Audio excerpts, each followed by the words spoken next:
dina impacter bu baax a baax lii di koom-koom.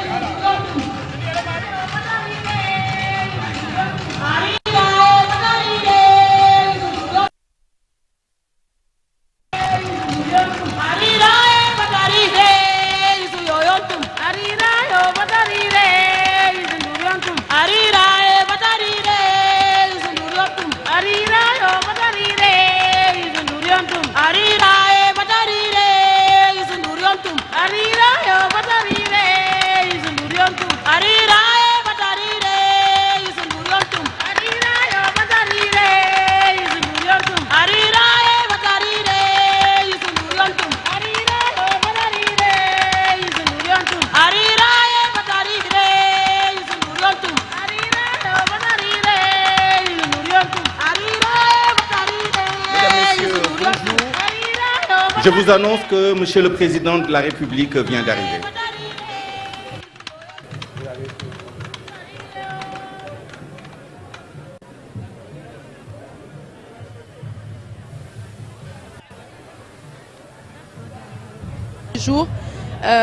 Dont le cortège vient d'arriver. Le président du conseil d'administration du groupe Futurs Médias, Youssou Ndour, qui a déjà formé une haie d'honneur avec les ministres de l'Industrie et aussi l'ancien ministre des Sports, Matar Ba et Moustapha Diop, avec le PCA du groupe Futurs Médias qui sont déjà sur place pour accueillir son Excellence le Président Macky Sall, qui va procéder à l'inauguration de cette imprimerie après une visite des lieux. Et comme vous pouvez le voir sur ces images, voilà le président de la République qui vient de descendre de son véhicule, le chef de l'État Macky Sall donc qui vient de donner la main à Youssou Ndour qui salue la foule. Voilà.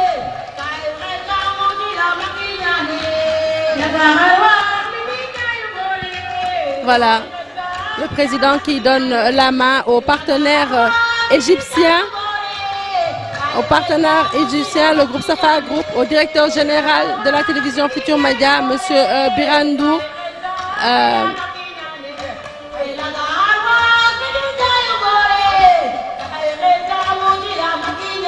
Et les tribunes qui sont remplies de monde, donc rempli d'une part par les employés du groupe Futurs Médias, mais aussi les nombreux invités, les officiels, les partenaires. Voilà. Monsieur Macky Sall, président de la République du Sénégal.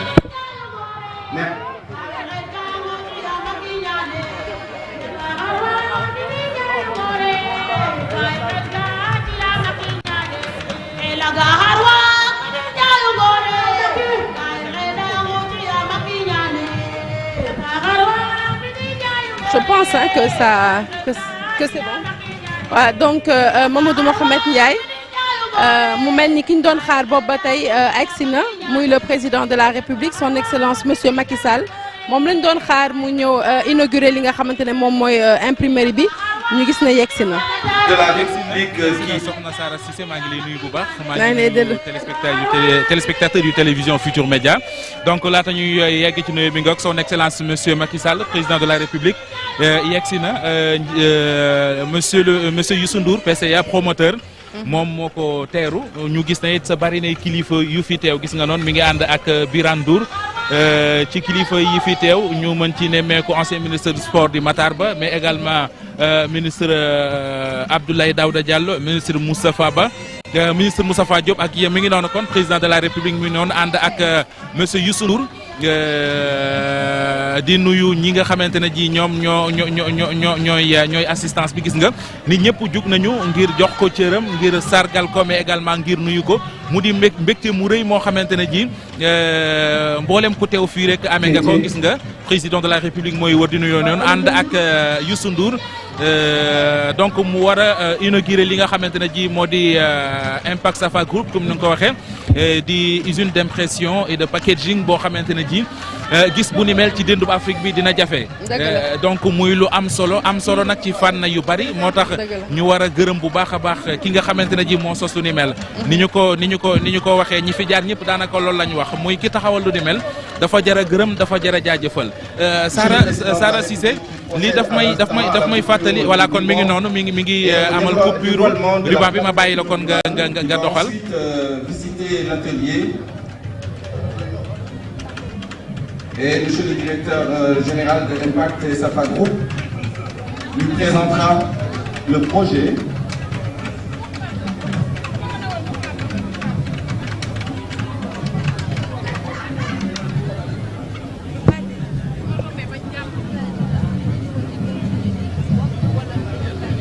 À l'instant même, monsieur le président procède à la coupure du ruban.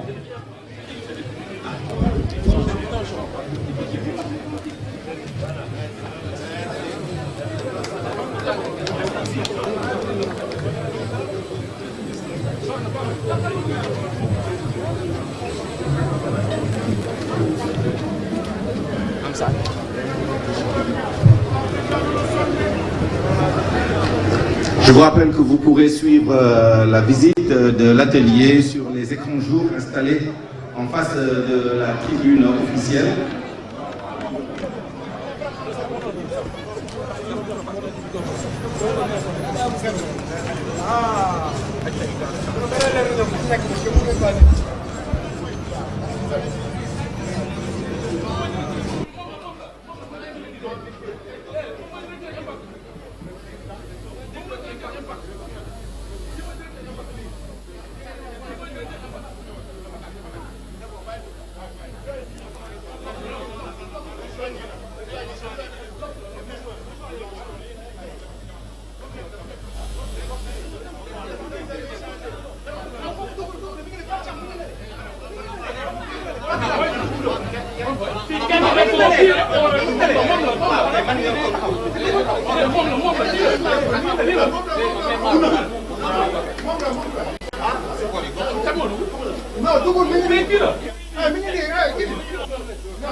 Comme vous pouvez le voir, Monsieur le Président de la République procède actuellement à la visite de l'atelier après avoir coupé le ruban et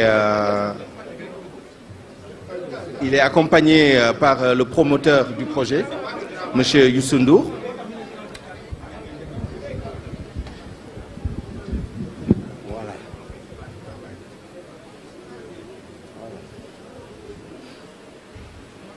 Et à l'instant même, la visite est faite par Monsieur Chérif El Safa Group. waaw Safa Group donc fekk baax Égypte également.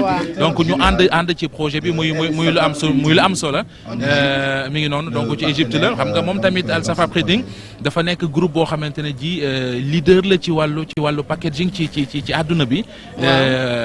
donc boo lëkkaloo ak moom taxawal projet bu ni mel dafay lu am solo gis nga mu di imprimerie bu mucc ayib matériel de dernière génération mais également ay équipement yu yéeme moom la ñu indi te xëy na sax image rek du yem ci. du doy ci ngir nit ñi mën a xam exactement lan lañu ci biir très bien mais bu ñu yeggee ci commencé liggéey bi ak jàmm ba ñu gis résultats yi ak li muy liggéey dinañu gën a xam mais li ci gën a neex mooy dadi lu nekk ci réew mi ngir doomi réew mi xam nga bu ñu nekkee ci réew mi yoo xam ne ñi ngi wax nañu wutal ndaw ñi liggéey ñi ngi wax nañu fexe lu relancer économie réew mi lu ko gën a dooleel ay usines yu mel ni ay unité industrielle yu mel nii taxaw dafay dolli yaakaar gis nga soxna Sara bu la ci kenn nax maanaam réew mu la ëpp liggéey mu la ëpp ay liggéeykat réew moomu raw ko du yomb donc Sénégal mi ngi ci loolu te li nga xam ne Youssou Ndour taxawal na ko wala yi nga xam par 4 mètres ça c'est quelque chose très grand exactement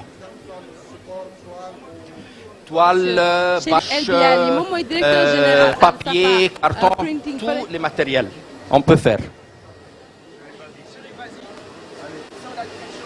Oui, c'est les machines de l'impression. Ici, c'est Michel, production, chef de production, Atumbodj, directeur commercial.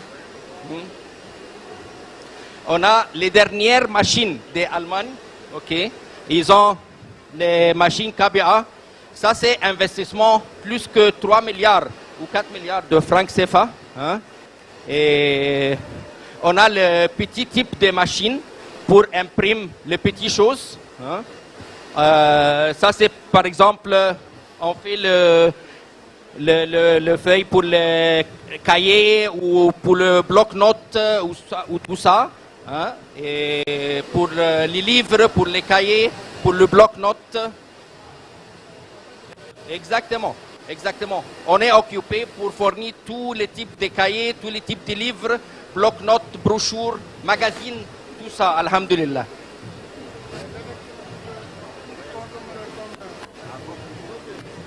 Oui, oui, c'est prévu pour faire ça.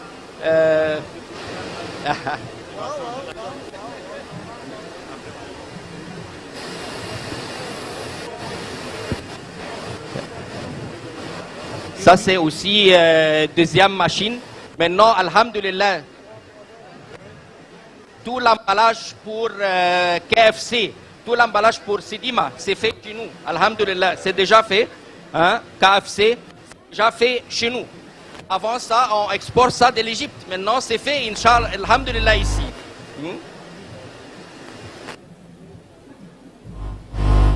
Exactement. Après, on coupe, après, on plie. Hein?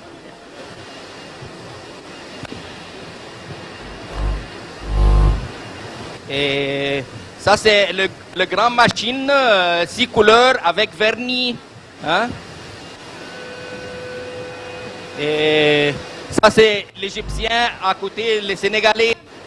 Vas-y. Hein? Et la même chose ici, on fait aussi le grand feuille pour KFC. Et alhamdulillah, ça tourne très bien, alhamdulillah. Et oui, oui. Exactement.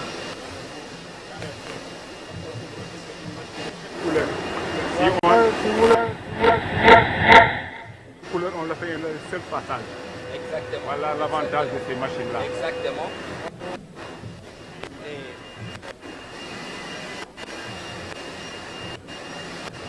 Et après, on fait le découpage. Hein? Après impression, on fait le découpage, on coupe. Exactement. Ça, c'est première étape. Deuxième étape ici. On coupe. Comme ça. On coupe. On coupe. On donne la forme. Là-bas, on imprime plusieurs.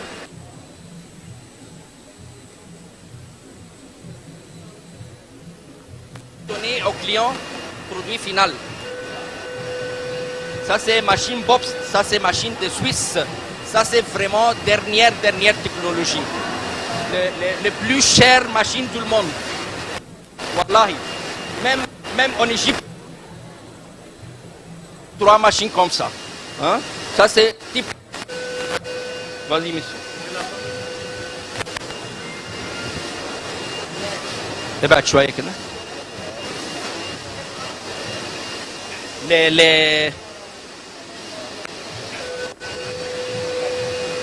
Oui, ici le feuille il arrive, il coupe ici et il sort de couper. Hein. Même on peut faire des couronnes, on peut faire des drapeaux. Tout ça c'est fabriqué chez nous. Oui, oui, oui.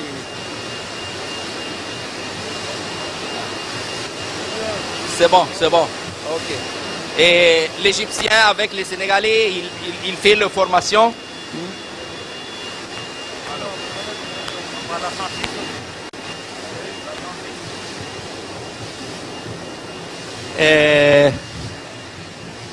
Faites attention. Non, non, je ne touche pas. Et ça, c'est aussi autre machine, par exemple. Oui, oui, on peut continuer là-bas. Ça, c'est pour brioche dorée, les boîtes pour les brioches dorées.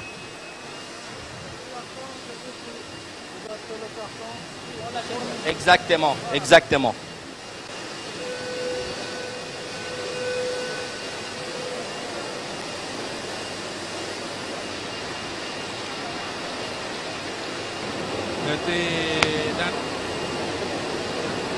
xaw ma woon ne lii mën naa am Sénégal. Absolument. fi ñu jaar yëpp ak présentation bi ñu ko defal moom son excellence monsieur Macky Sall dafay wane rek yi nga xamante ne ji am na ci usine bi mais soxna Sara da nga wax lu am solo ci emballage. Boîte brioche dorée pour le cadeau, pour le petit gâteau, les choses comme ça. Hein?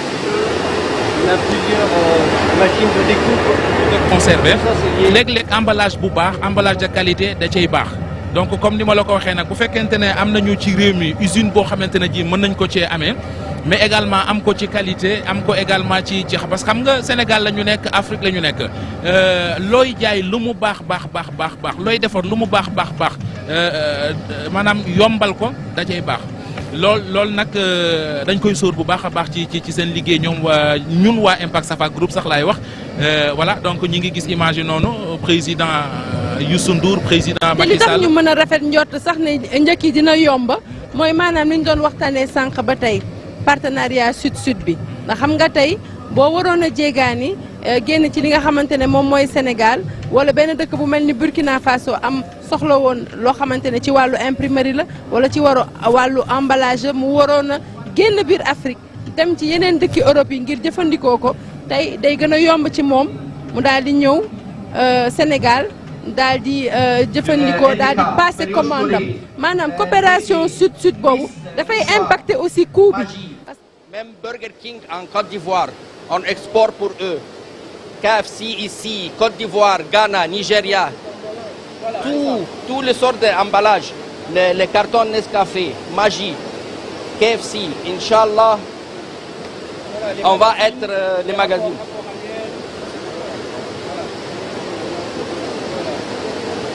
Inch'Allah, avec votre soutien, on va être le plus grand imprimerie en Afrique de l'Ouest. Ok? Merci beaucoup, bravo. Et beaucoup de salutations de notre président aussi. Merci beaucoup. dégg nga li mu ko wax li tax mu ko koy jox tamit vraiment il faut ñu delloo mbuum ca boy boy ba effectivement. parce que dañu wax Exim Bank Afrique ne 12 milliards d'euros 12 millions d'euros su ma juumul mu nekk xaalis bu bëree boo xamante ne il fallait que état du Sénégal aussi garantir li nga xamante ne moom mooy prêt boobu Impact Sénégal bëggoon a jël auprès d'Exim Bank Afrique et ku ne état ne aussi njiitu état bi ne président de la République Macky Sall il fallait qu'il soit visionnaire autant visionnaire que le promoteur autant visionnaire que Youssou Ndour pour adhérer à ce projet ne nag doo ci wéet dinaa la dooleel bu dee garantie sa état rek nga soxla ben sa état dina la taxawal jàppale la loolu moo tax xam naa ñàkkul ki nga xamante ne mooy directeur Chérif El Biali di rassurer le président di ko xamal ne daal bu soobee yàlla dinañ nekk la plus grande imprimerie de l'Afrique de l'Ouest. l'Afrique noonu la ko waxee daf ko ne ko maanaam bu fekkente ci sa njàppale dinañu nekk imprimerie bi gën a mag ci Afrique mi ngi koy jottali sax nuyoo yu bàyyeekoo ci président réew bi mu jógee mu di réewum Égypte mais saa rek ci image yi dama ci gis xam nga booy wax emballage sama classe gi dañu yaakaar ne mbuus ak perméable rek la mais gis nga xeetu emballage yi mu fi wane bu weesoo yu KFC yi nga xam ne wane na ko am na yeneen xeeti emballage xëy na bëgguma cee dugg ak yooyu muy nuru publicité mais moom génnee na ko muy lu dal xel leneen loo ci wax également muy soutien bi nga xamante ne ji état bu Sénégal def na ko soutenir na ko projet bu ñu waxee état bu Sénégal njiitu réew mi Macky Sall ca bopp ba li koy firndeel mooy bu kilifa day bëgg di jàpp ci luy dem xam nga par exemple projet bu ni mel ñu taxaw ci mu sotti ci réew mi li ciy liggéeyee ci ay doomi Sénégal rek maanaam da koy féexal moom njiitu réew Macky Sall parce que xam nga saa su nekk ay discours am dañ ciy dégg muy wax ay création d'emploi xëyu ndaw ñi da di loo xamante ni da koo ñor léegi nag boo amee ku mel ni Youssou Ndour wala nga am kenn muy indi ay projet ci réew mi nga xam ne lii buñ ci jàppee njariñu réew mi la moo tax moom it mu taxaw ci et comme li ngay wax delloo buum ca boy ba remercier ko bu baax a baax ci li nga xamante ne ji def na ko su ma juumul pare na visite inaugurale bi ba boog li ci des soreetul donc ci kanam tuuti discours yeeg yooyu ñoo ciy topp mais daal waa Sénégal gis nañu lenn ci Impact Safa Group ñi nga xamante ne ji ñoom ñoo teew fii également gis nañu lenn ci Impact Safa Group muy lu am solo. Absolument Mamadou Mohamed Ndiaye en tout cas inauguration la boo xamante ne elle restera je pense à jamais gravée dans l'histoire de l'industrie sénégalaise.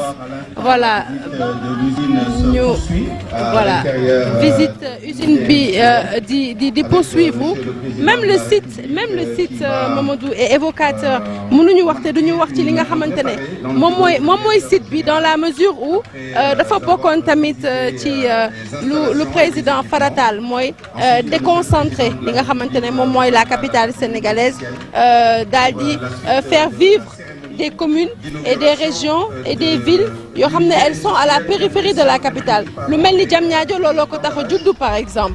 mais fii au-delà de Impact Safa Group booy ñëw di nga gis yeneen entreprise di nga gis des départements ministériels yoo xam ne léegi instauré nañ ko fii loolu yëpp bokk ci programme de décentralisation bu am solo boo xamante ne gouvernement du Sénégal teg na ko en place.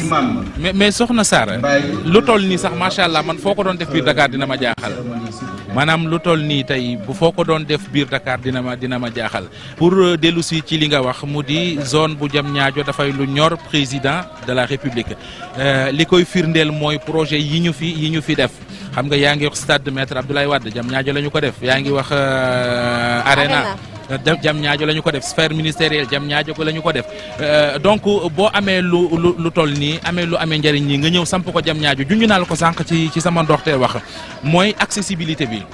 xam nga tey bu fekkoon ne dafa nekk Dakar nit ku nekk Thiès dana ci génnee xelam pour liggéey si fii ku nekk Mbour day wax ne dafa sori.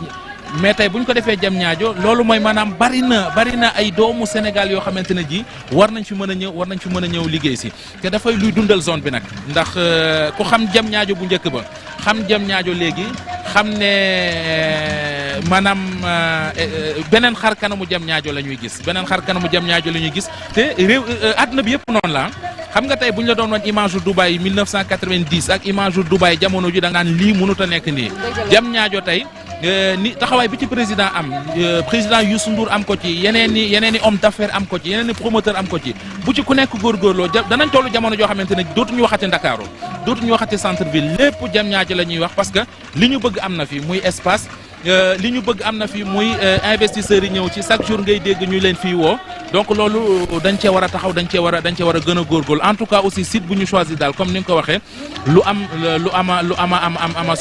solo la donc président Macky Sall ak président Youssou Ndour dafa mel ne dañuy bëgg a génn parce que pare nañu visite inaugurale bi dafa mel ne dañuy bëgg a génn en tout cas li des pour ñu génn bareetul Sara.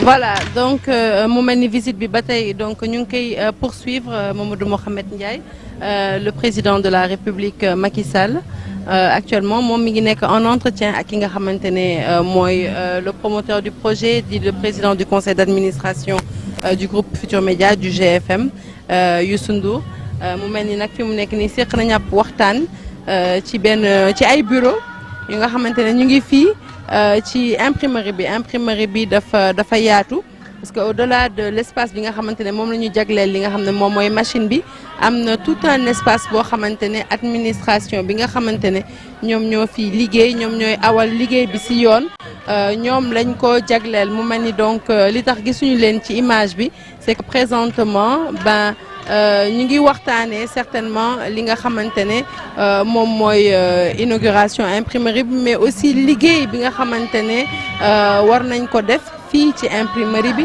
et puis aussi lu wàllum apport impact bi muy am impact économique bi mu nar a am ci li nga xamante ne moom mooy développement du Sénégal impact notamment ci li nga xam ne mooy employabilité emploi ak employabilité chez les jeunes Mamadou Mohamed Ndiaye. dafay lu am solo soxna Sara gis nga yaakaar ji ci jeunes yi amee boo leen di dégg ba ñu commencé wax Impact Safa Group di wax inauguration bi li ñuy interpellé ci ay doomu aadama ci bëgg a xam déjà fan la ñu mën a jaar ba liggéey fa fii rek sànq bi may ñëw am na koo xamante ne ji ndeysaan moom dafa yaakaaroon ne bésu tey bi day ñëw pour déposer ma ne ko non dafay xat nag dafay xat da ngay bàyyi ba yi weesu loolu ngir dellu si waat rek ci li nga wax sànq muy xëyum ndaw ñi nombre d'emplois yi la jàppul exactement mais lim biñ ciy wax jéggi na dayo xam nga bu ñuy wax junni ak lu teg loolu doy caaxaan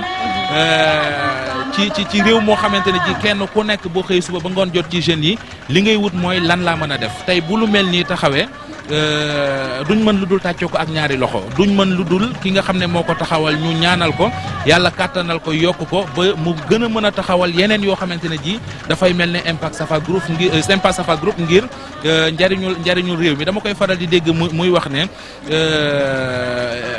li ko ñor mooy réew mi voilà mi ngi noonu président pare na visite inaugurale bi war a kon retourné ci war a kon dellu si mi ngi noonu président de la République Macky Sall pare na kon visite inaugurale bi voilà mi ngi rejoindre place am jamono ji ànd ak ni ma ko waxee monsieur Youssou Ndour mais également ñi ngi seen ci image yi monsieur le ministre Abdoulaye Daouda Diallo di ci seen monsieur Matar Ba mais également monsieur le ministre Moustapha Diop ñu ànd nag ak ñi nga xamante ne ñoom la ñu fekk aussi mais di président Youssou Ndour mais également di ki nga xam ne di monsieur Birane Ndour ak ki responsable yu projet yu projet kon Impact Safa Group voilà président Macky Sall mi ngi noonu di génn nga jóg gis nga askan wi ñi ñëw fii yëpp ñoom it kenn amul seen fay soxna Sara parce que daanaka ci midi ba léegi ñoo ngi fii am na ñoo xam sax 11h la ñu fi nekk am na ñoo xamante ne añuñu voilà ndax xam nga li ko waral aussi mooy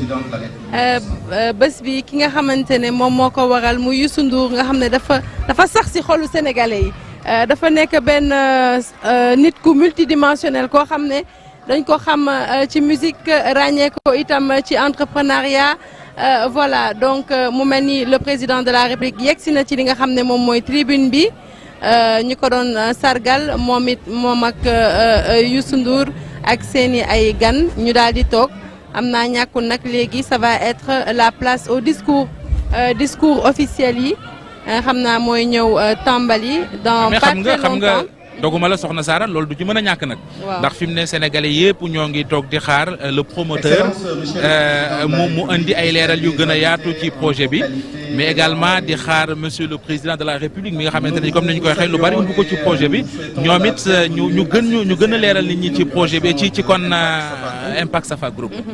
Je m'appelle Souleymane Niang, je suis le directeur de l'information du groupe Futur Média et j'ai l'honneur de servir de maître de cérémonie à l'occasion de cette inauguration. Avec votre permission, Monsieur le Président de la République, je m'en vais vous présenter le déroulé de cette cérémonie. Dans un instant, l'imam du quartier, l'imam Mbaye, fera une prière introductive. Ensuite, nous vous proposerons une prestation d'une troupe de Rufisque-Bargny.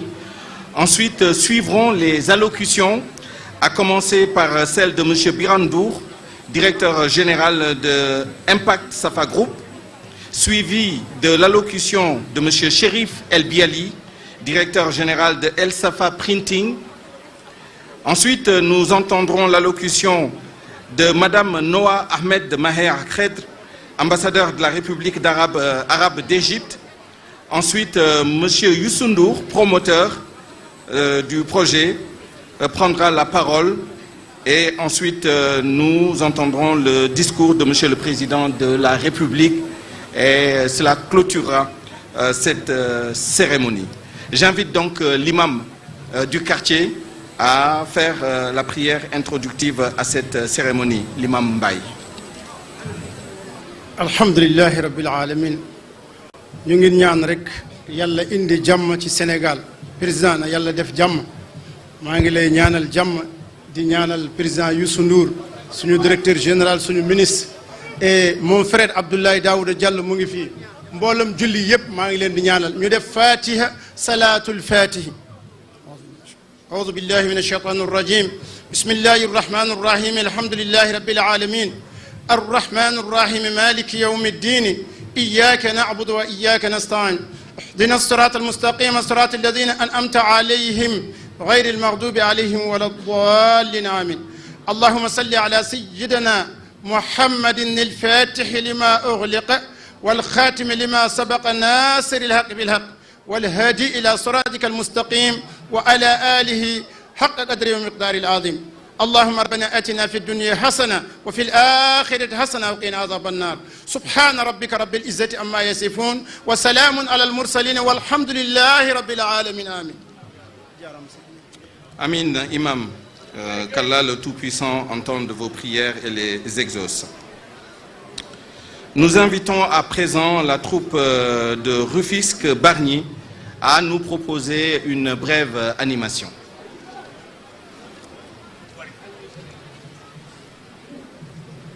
Ils sont où?